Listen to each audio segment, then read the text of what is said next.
A graça e a paz do nosso Senhor e Salvador Jesus Cristo. Vamos abrir as nossas Bíblias. Apocalipse capítulo 2, do verso 12 até o verso 17. Ao anjo da igreja em Pérgamo escreve: estas coisas diz aquele que tem a espada afiada de 2 gumes. Conheço o lugar em que habitas, onde está o trono de Satanás, e que conservas o meu nome e não negaste a minha fé, ainda nos dias de Antipas, minha testemunha, meu fiel, o qual foi morto entre vós, onde Satanás habita. Tenho, todavia, contra ti algumas coisas, porque tens aí os que sustentam a doutrina de Balaão, o qual ensinava a Balaque a armar ciladas diante dos filhos de Israel, para comerem coisas sacrificadas aos ídolos e praticarem a prostituição. Outro sim, também tu tens os que da mesma forma sustentam a doutrina dos nicolaítas. Portanto, arrepende-te. Se não venho a ti, sem demora, e contra eles pelejarei com a espada da minha boca. Quem tem ouvidos, ouça o que o Espírito diz às igrejas. Ao vencedor, dar-lhe-ei do maná escondido, bem como lhe darei uma pedrinha branca, e sobre essa pedrinha escrito um nome novo, o qual ninguém conhece, exceto aquele que o recebe. Após João ser capturado,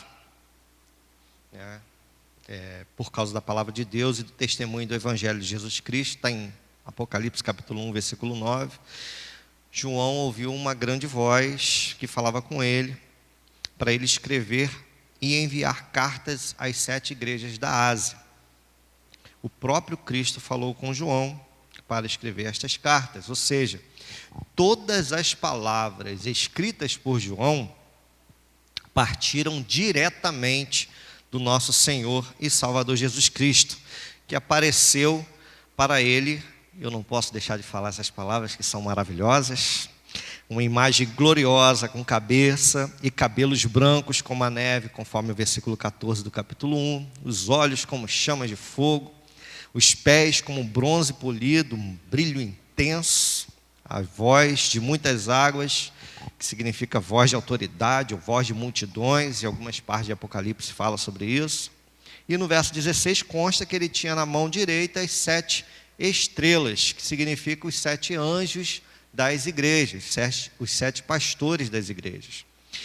E os 7 candeeiros de ouro também, que são as 7 igrejas. Está no versículo 20 do capítulo 1 de Apocalipse. Da sua boca saía uma espada afiada, e o seu rosto brilhava como o sol na sua maior força, como o sol ao meio-dia, como diz algumas versões bíblicas.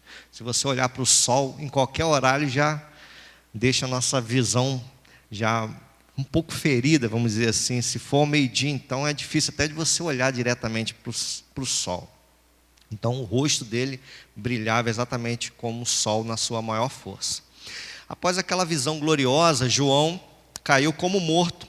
Porém o Senhor encorajou, dizendo para ele não temer, e afirmou que ele era aquele que vive, que esteve morto, mas que ressuscitou e que está vivo pelos séculos dos séculos, e que tem as chaves da morte e do inferno.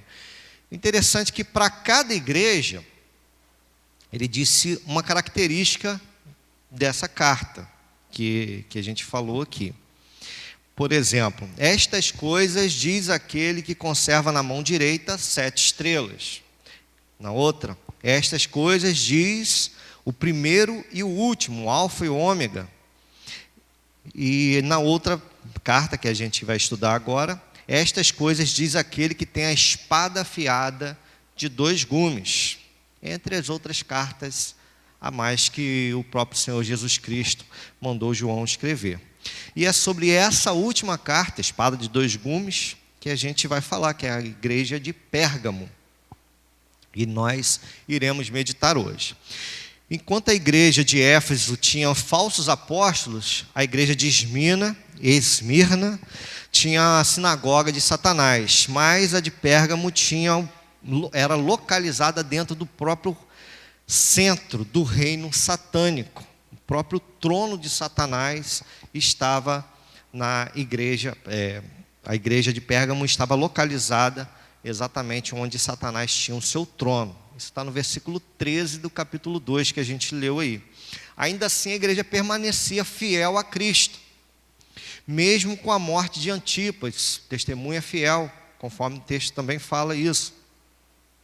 Agora, eu posso citar pelo menos 3 motivos pelo motivo na qual ele chamou a igreja de Pérgamo, que ela fica habitada, que ela habita dentro do perto, né, próximo ao trono de Satanás. Em primeiro lugar, o procurador romano, ele tinha uma residência lá. Então pode ser um motivo. Então o procurador, ele residia naquele local e tudo aquilo que o próprio imperador mandava, o procurador, ele tinha essa autoridade, exatamente como o imperador. Então pode ser um dos motivos que ali foi chamado de trono de Satanás. Em 29 a.C., um templo fora dedicado ao imperador romano Augusto, em Pérgamo, como local mais antigo e mais importante do culto ao imperador. Então, o segundo lugar poderia ser também, eles construíram um templo dedicado ao imperador romano. Irmãos, eles adoravam realmente o homem como se fosse um deus. Tinha adoração, veneração ao imperador romano.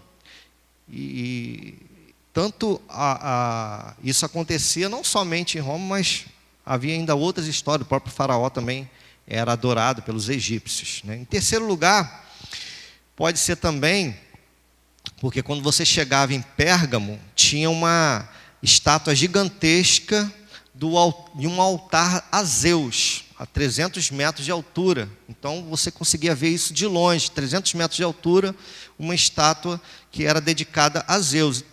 Provavelmente pode ser um desses 3 motivos. Tem mais, mas eu coloquei somente 3 para a gente não ficar aqui especulando outros motivos a mais.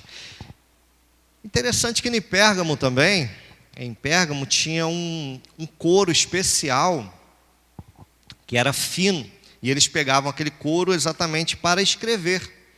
Então foi desenvolvido isso em Pérgamo, na cidade de Pérgamo, no local de Pérgamo. E esse couro que foi desenvolvido lá, por causa da cidade, ele até espalhou pelo mundo, e hoje a gente já ouviu falar no famoso pergaminho. Então, quando você fala de pergaminho, foi um couro que foi desenvolvido em Pérgamo e que a escrita foi utilizada, foi utilizado esse couro exatamente para as escritas e teve esse nome de pergaminho. Mesmo com todos os obstáculos para servir a Deus, eles não negaram a fé em Cristo. E tinham um exemplo de Antipas, que foi morto perante eles, conforme a gente leu aí no verso 13. No entanto, alguns membros da igreja eram considerados mestres, pois sustentavam, pregavam e tinham seguidores que ouviam e seguiam as suas doutrinas. Neste caso, a doutrina de Balaão e dos nicolaítas. Apesar de estarem firmes em Cristo, alguns ensinamentos estavam conduzindo o povo a um caminho que se distanciavam da perfeita e agradável vontade de Deus. E é sobre isso que eu gostaria de tratar hoje. Diante disso, diante de todo esse assunto que foi apresentado, eu quero te convidar a meditar sobre o seguinte tema: para onde vai a tua sabedoria? Para onde vai a tua sabedoria? Em primeiro lugar, a tua sabedoria vai junto com os mestres da doutrina de Balaão? É de extrema importância a gente ressaltar que não existe mestre sem discípulo.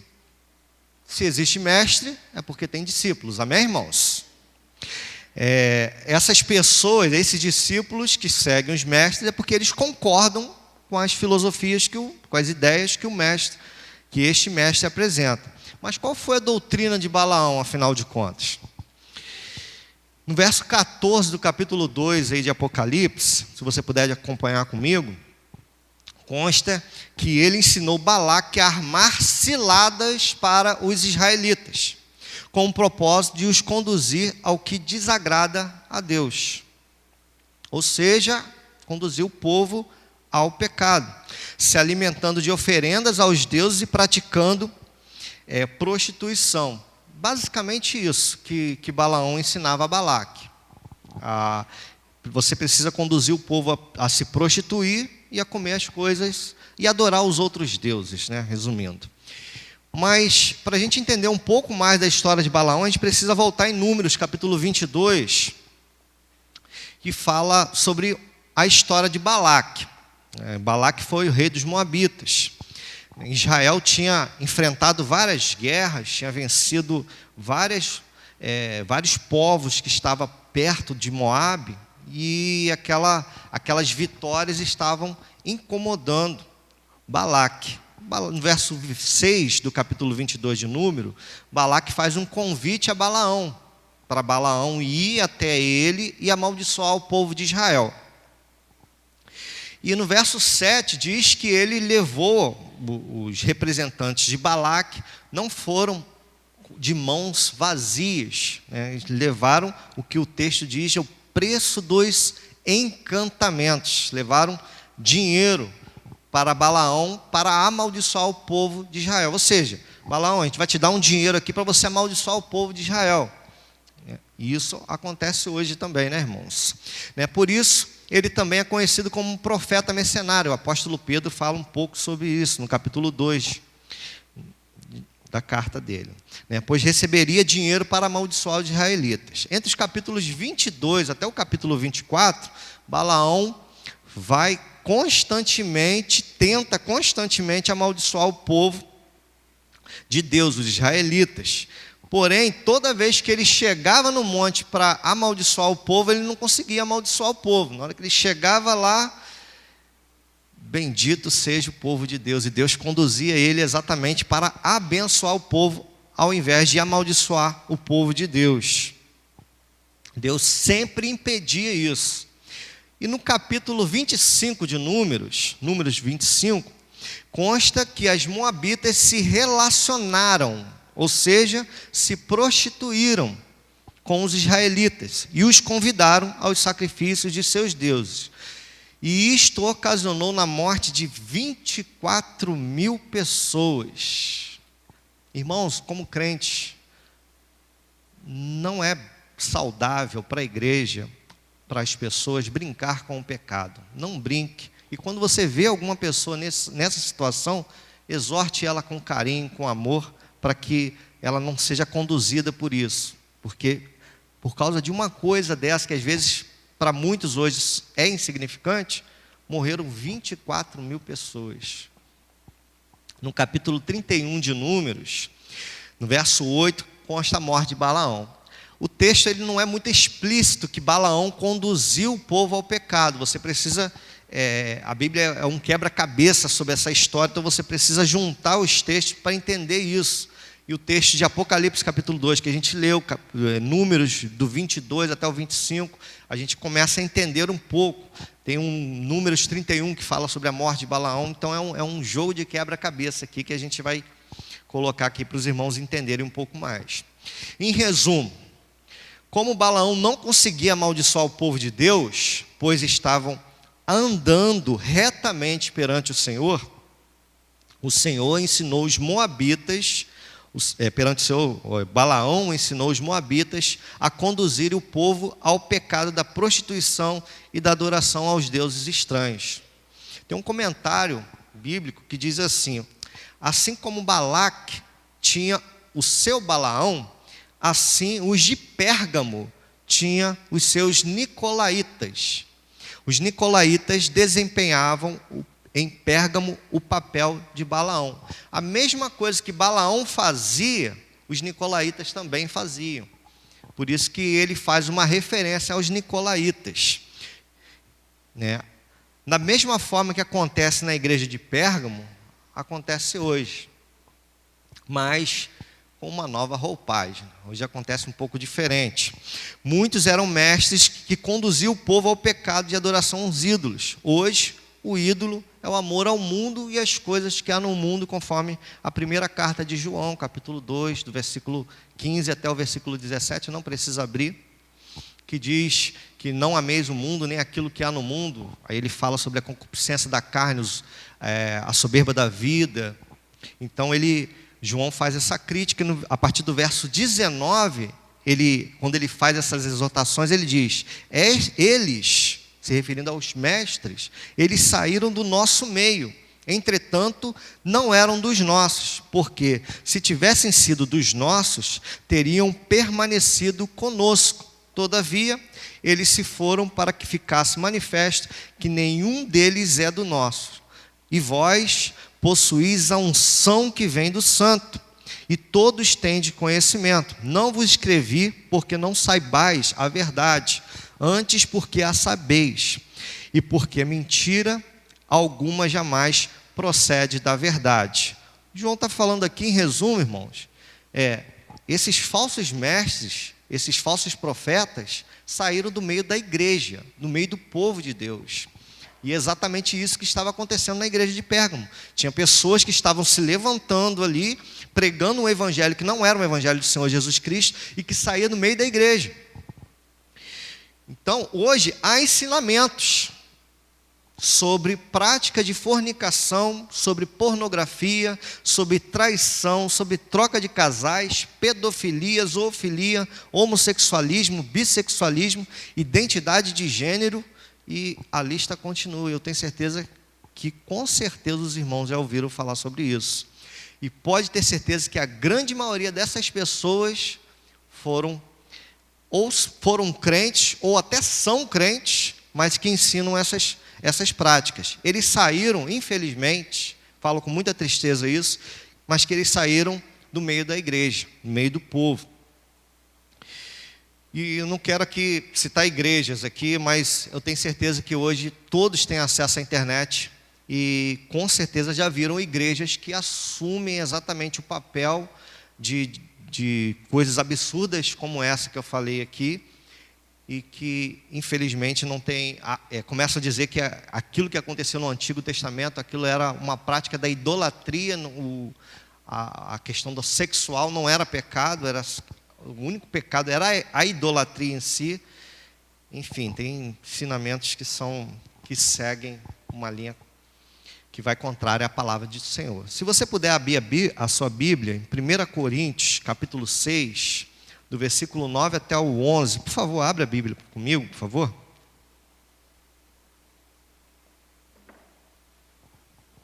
1 Coríntios 6, do 9 até o 11.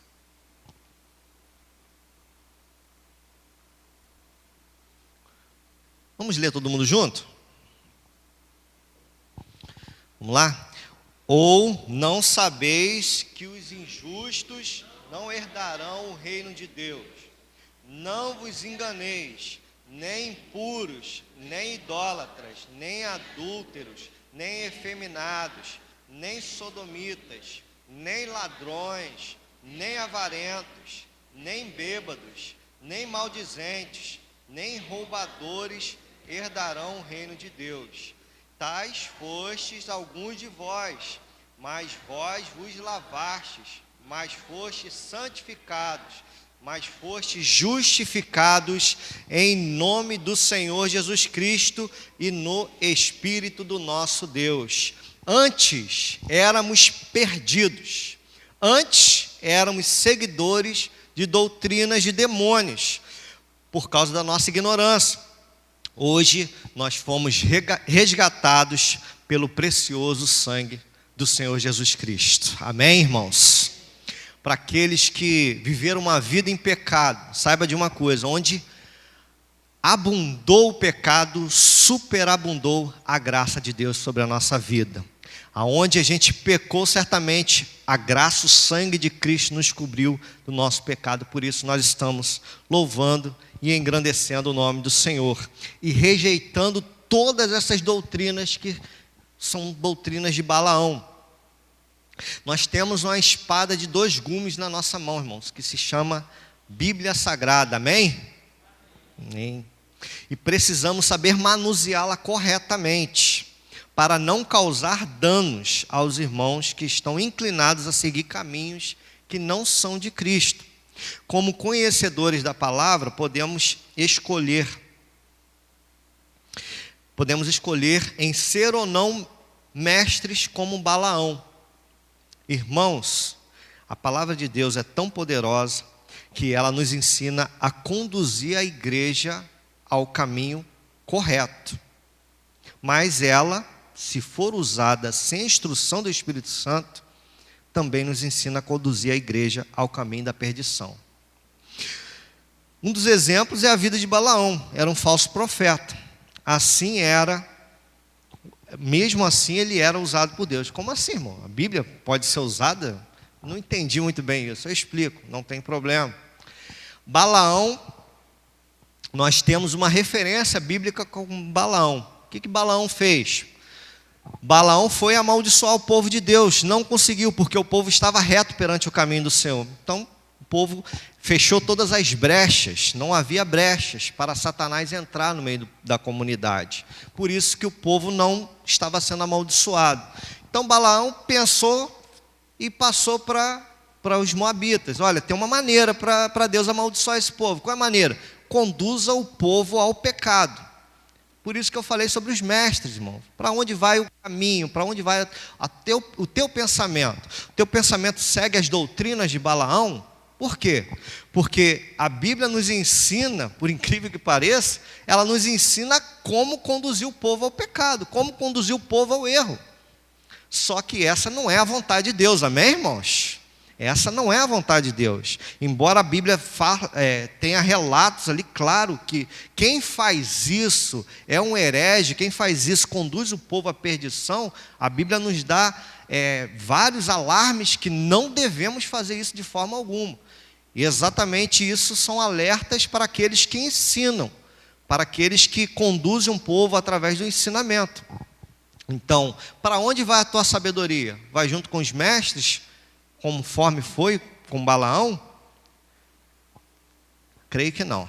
Creio que a tua doutrina vai segundo a vontade do Senhor. Em segundo lugar, falei como os mestres. Em segundo lugar, ela vai junto com os ouvintes da doutrina de Balaão. Conforme eu disse, não existe mestre sem discípulo, nem existe discípulo sem mestre. Se existe um, é porque existe o outro também.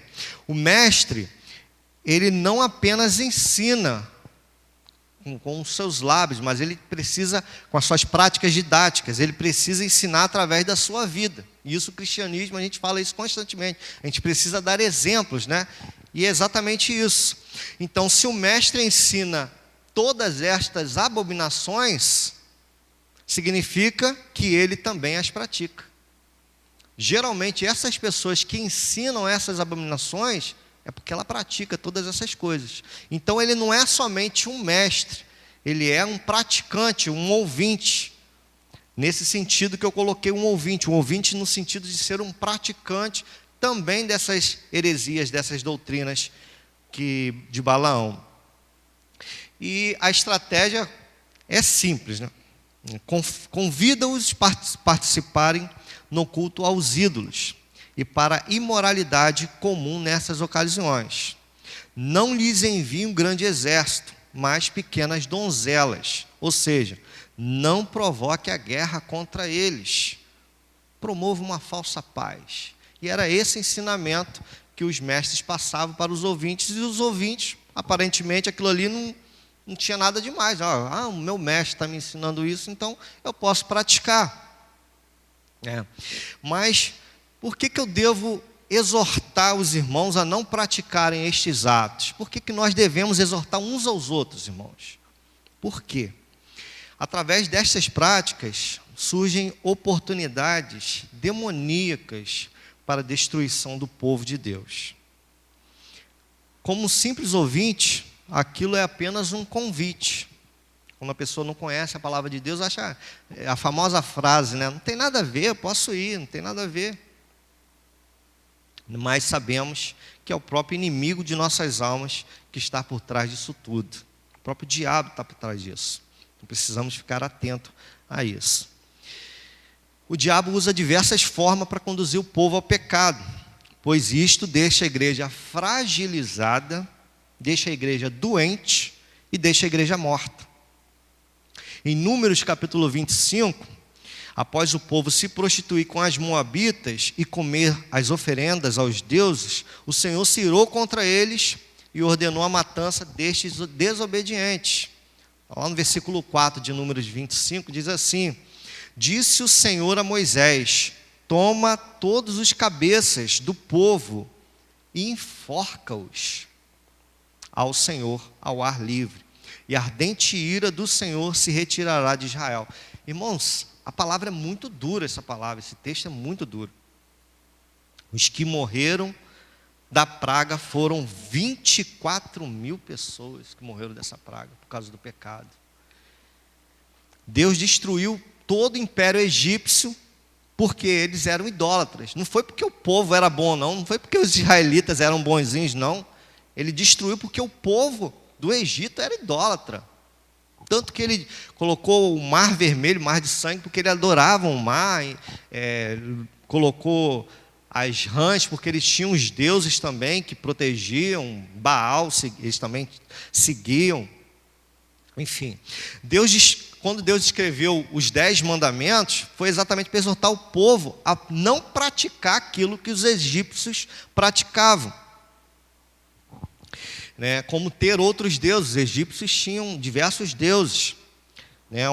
Separar um dia ao Senhor. Nós devemos separar um dia ao Senhor. Eles com certeza não honravam os seus pais, o seu pai, a sua mãe, matavam, adulteravam, furtavam, davam falso testemunho, cobiçavam, entre outros costumes a mais que os egípcios tinham. E Deus tirou eles de lá, para quê, irmãos? Você já meditou nisso? Você já pensou por que Deus tirou o povo de Israel do Egito? Já pensou nisso? Por que Deus fez isso? A resposta ela é até simples, porque tem vários textos que falam sobre isso. Deus separou eles exatamente para montar uma nação santa, um povo eleito, povo exclusivo, povo particular de Deus. E esse povo sou eu e sou você, e é você também. Nós somos povo de Deus. Deus nos tirou do lamaçal do pecado exatamente para nos separar do mundo, para sermos exatamente diferentes do mundo. E não somente o Egito, os povos também que habitavam em Canaã, também se entregavam a essa prostituição que o Senhor os exortava a não fazer, conforme Deuteronômio 23, versículo 17. Das filhas de Israel não haverá quem se prostitua no serviço do templo, nem dos filhos de Israel haverá quem faça. Você pode perceber que era um costume deles de ter mulheres que se prostituíam no templo, em todos os deuses. Então, em Israel não seria diferente.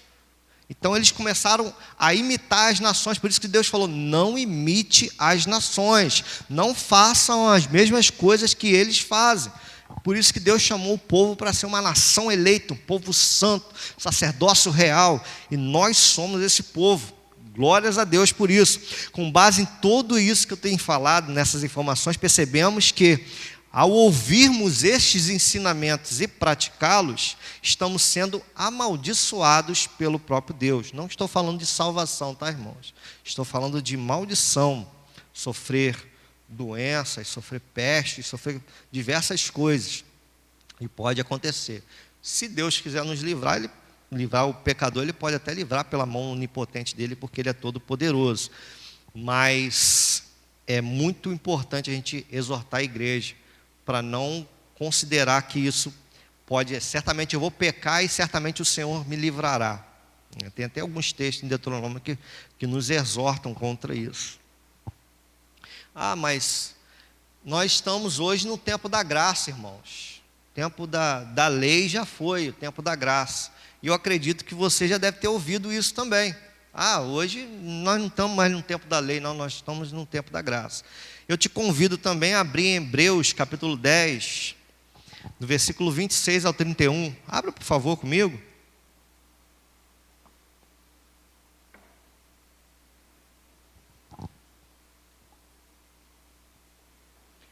Hebreus 10, do 26 ao 31. Vamos ler juntos também, irmãos?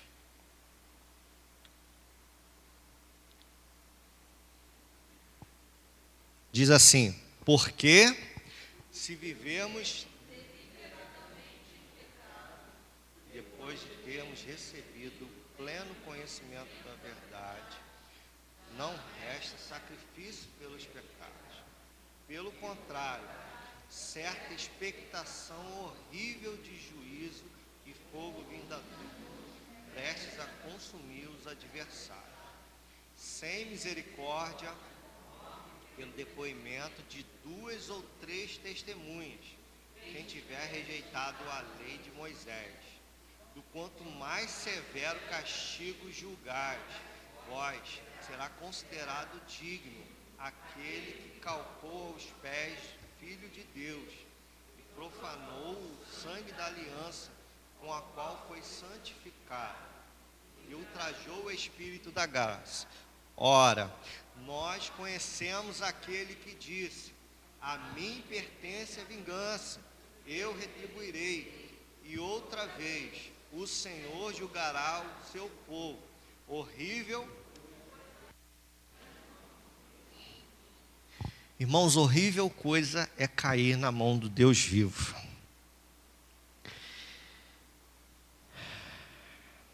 Feche teus olhos, por favor. Amado Deus, Santíssimo Pai, como diz o salmista, eu me arrepio diante da tua lei, tenho medo dos teus mandamentos. Senhor, a tua palavra é tão poderosa, Deus, que eu acredito que o Senhor é um Deus que derrama bênção sobre a nossa vida. O Senhor é um Deus que derrama amor sobre a nossa vida. O Senhor é um Deus que exige tanto de nós, Deus, que certamente a gente não consegue cumprir perfeitamente as suas exigências. Senhor, em nome de Jesus Cristo, Deus, livra-nos de todas as tentações, livra-nos de todo o pecado, livra-nos de todo o mal, livra-nos, Senhor, porque reconhecemos que sem Cristo certamente nós pecaremos, certamente nós não conseguiremos encontrar com o Senhor, Deus. Cristo é a ponte que leva ao Senhor, Deus. É impossível nós termos um encontro com o Senhor sem o sangue de Cristo sobre a nossa vida, Deus. É impossível, Deus, conhecermos o Senhor plenamente sem o sacrifício de Cristo sobre a nossa vida, Deus. Nós pecamos contra o Senhor, Deus, nós reconhecemos isso, mas nós queremos acertar, Deus. Então retire, Deus, do nosso meio todos aqueles que ensinam essas doutrinas e às vezes por ignorância nós praticamos. Em nome de Jesus Cristo, Deus, lava a nossa mente e o nosso coração. Em nome de Jesus, amém. A palavra de Deus, ela tem um peso eterno, mas tem um peso de glória também. Parece até um texto para nos apavorar, né? Parece um texto que vem para nos apavorar. Mas não, é para nos conscientizar que a fidelidade do Senhor é sempre o melhor caminho. O princípio da sabedoria é temer ao Senhor, é respeitar ao Senhor, é reverenciar ao Senhor, é considerar o Senhor como o nosso Senhor verdadeiro. Não colocar o Senhor para um lado que o Senhor não segue. O texto diz aqui que no Antigo Testamento 2 ou 3 testemunhas já eram suficiente para essa pessoa ser morta. 2 ou 3 testemunhas. Se você juntar 2 ou 3 pessoas e ali pegar um falso testemunho contra uma pessoa, aquilo já era o suficiente para matar a pessoa. E o texto fala: quanto mais severo castigo julgais, vós será considerado digno aquele que calcou aos pés o Filho de Deus e profanou o sangue da aliança com o qual foi santificado e ultrajou o Espírito da graça. Se através do testemunho de 2 ou 3 testemunhas já era o suficiente para matar uma pessoa, imagina aquele que pisa o sangue de Jesus. Imagina aquele que pisar no sangue do Senhor Jesus Cristo. Olha como que o que dizem, né, a questão da graça. Nós não estamos, irmãos, conforme foi dito, no Novo Testamento, no tempo da graça. O tempo da graça começou desde o tempo do pecado de Adão. Quando Adão pecou, aquilo ali já foi a manifestação da graça. Quando aquele animal, a pele daquele animal cobriu o pecado de Adão, cobriu a vergonha de Adão e Eva, aquilo ali já foi um grande sinal da misericórdia de Cristo. Já foi um exemplo exatamente de Cristo. Então, para onde vai a nossa sabedoria? Nossa sabedoria vai com os mestres de Balaão? A gente vai ensinar essas coisas de Balaão? Acredito que não. Segundo lugar, vai com os ouvintes? Ou seja, seremos praticantes dessas doutrinas? Acredito que não, não é o melhor caminho. Se você está desviado da presença de Deus, não faça isso. Volte para o caminho do Senhor. Vai junto com aquele que tem a espada de dois gumes, que é o terceiro ponto que eu gostaria de colocar aqui.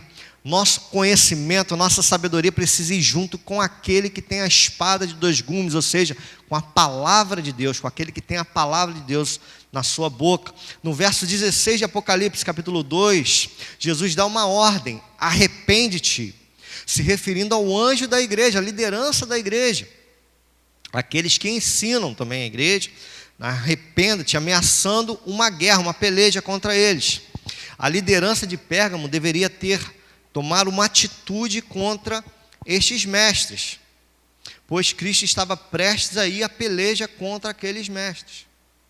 Algumas doutrinas não aparentam ser ameaçadoras. Alguns pensam que nem as ameaças de Cristo vão se cumprir. Tem gente que pensa isso: Cristo prometeu, mas não vai fazer nada disso não.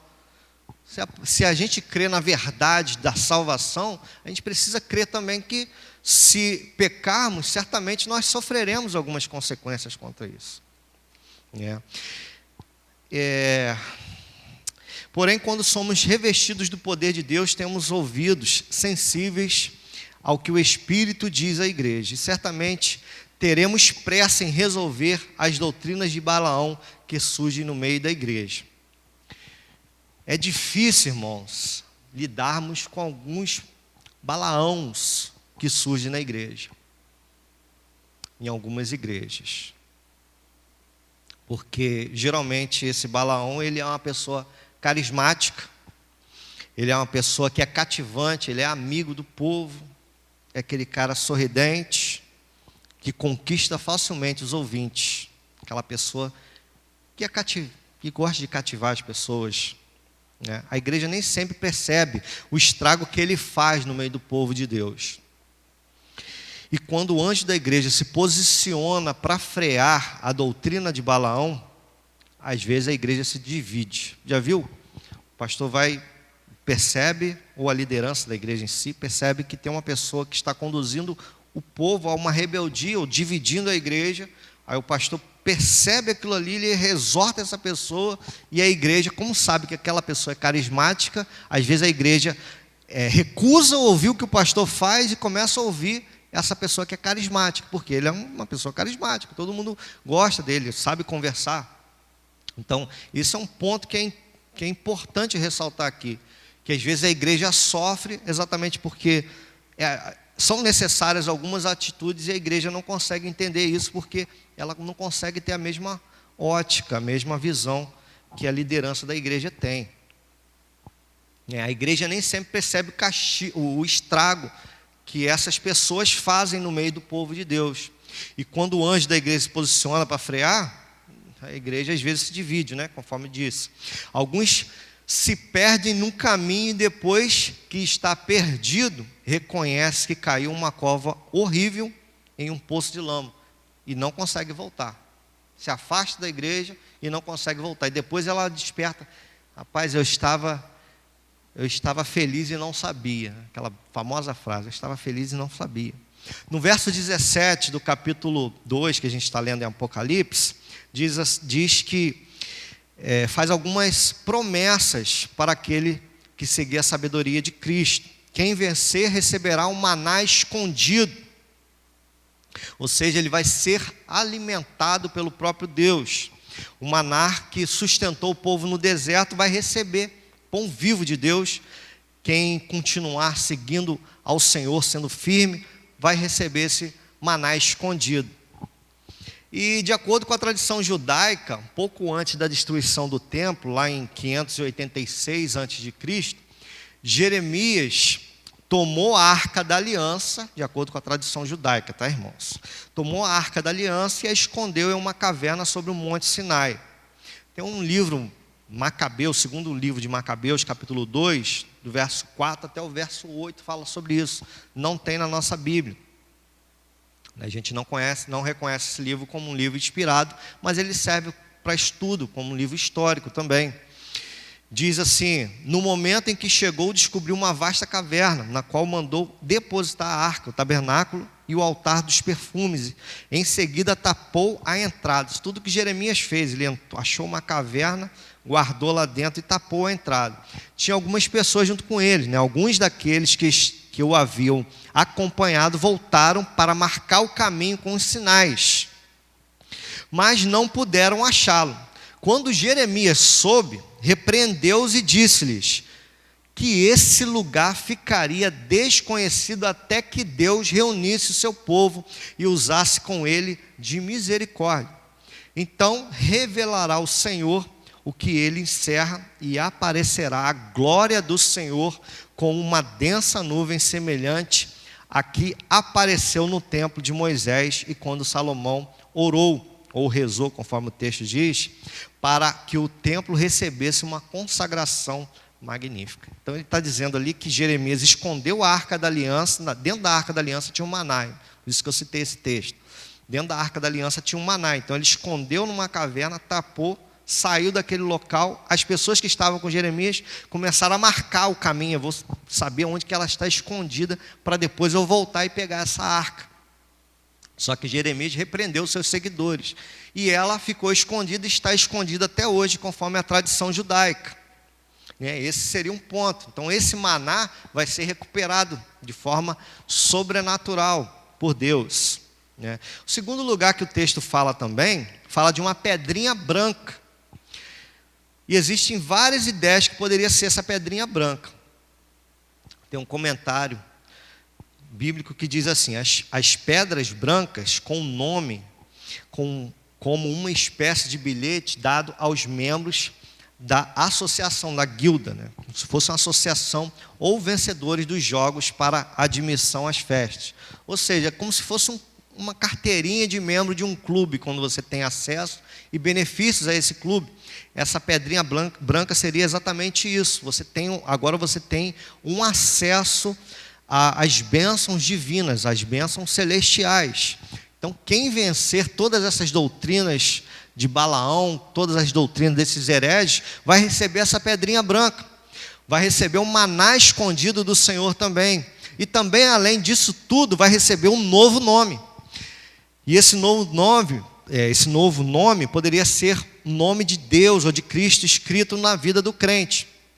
No capítulo 19 de Apocalipse, versículo 12, nos é dito que Cristo, quando voltar, terá um nome que ninguém sabe senão Ele mesmo.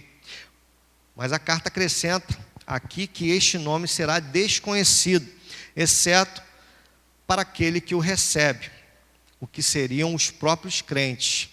Isso significa que, como Cristo, também nós teremos um novo nome, uma identidade ligada à nossa vitória sobre o mal neste mundo. Nossa recompensa final será um novo nome, um novo corpo, um novo céu, uma nova terra. A novidade caracterizará o início da eternidade. Então, quem escolher a sabedoria que está ligada àquele que tem a espada afiada, certamente terá uma multidão de bênçãos celestiais. Irmão, para onde vai a sua sabedoria? As doutrinas de Balaão? Você se torna um ouvinte? Você é como se fosse um mestre dessas doutrinas? Se torna um ouvinte? Ou a sua doutrina segue a Cristo? Sua vida, seus ouvidos seguem a Cristo? Portanto, para concluirmos, ainda que a igreja esteja vivendo no mesmo lugar onde Satanás tem o seu trono, ela sabe que a fé em Cristo supera toda e qualquer perseguição. Ainda que estas perseguições sejam dentro da comunidade, com falsos profetas e com falsas doutrinas, com ensinamentos que conduzem à perdição e ao sofrimento do povo de Deus, a sabedoria da igreja está no temor ao Senhor, e não em falsos mestres. Os seguidores de Balaão sempre existirão e tentarão conduzir o povo ao pecado, pois somente assim haverá brechas para a destruição da igreja.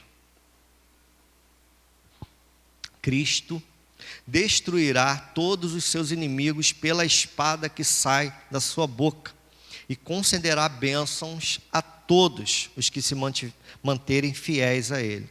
Somente Ele pode nos alimentar com maná escondido, nos dar acesso ao reino celestial e nos dar um novo nome, ou seja, Ele nos dará uma nova característica, né? É um perfil. Geralmente a gente tem um perfil e o nome dos judeus, né, dos israelitas, eram dados conforme o perfil deles. Jacó, foi dado o nome de Jacó, era enganador, a gente conhece, né? Suplantador. Depois Deus mudou o nome dele para príncipe de Deus. Israel significa príncipe de Deus, né? Então, siga a sabedoria que vem do alto, irmãos. Vamos seguir, pois certamente ela nunca falhará. Que Deus nos dê esta graça para compreendermos os seus planos, em nome de Jesus. Mais uma vez, feche teus olhos, por favor. Deus Todo-Poderoso, conduza o nosso coração, conduza a nossa mente, conduza a nossa vida para crer que o Senhor tem realmente o caminho da eternidade. Não existe outro caminho, Deus, a não ser Jesus Cristo. Jesus Cristo tem essa espada de dois gumes nos seus lábios. A tua palavra, Deus, ela é tão poderosa que pode usar algumas pessoas mal intencionadas podem até usá-la para conduzir o povo até o pecado, Deus, conforme Balaão fez isso. E foi um ensino aquilo ali, Deus, exatamente para nós não praticarmos isso. E não somente não praticarmos, mas quando vermos qualquer tipo de pessoa praticar isso, Deus, que a gente tenha sabedoria para conversar com essa pessoa e repreender, porque às vezes pode fazer por ignorância, mas sabemos que muitas pessoas fazem por maldade, Deus. Então, nós oramos para que a segunda igreja presbiteriana, Deus, seja uma igreja que tenha essa espada afiada de dois gumes em suas mãos, que repreende toda e qualquer pessoa que estiver mal intencionada, não somente que aparecer na nossa igreja, mas também em outros lugares, no nosso trabalho, pessoas que nós conhecemos em outras igrejas, porque nós não pregamos a igreja em si, mas nós pregamos Cristo crucificado, nós pregamos o Cristo que morreu e deu sua vida por nós. Então, que em nome de Jesus Cristo, que nossa mente, o nosso coração esteja voltado exatamente para isso, e que nós vivamos para a glória do Senhor e Salvador Jesus Cristo. Em nome de Jesus eu oro. Amém.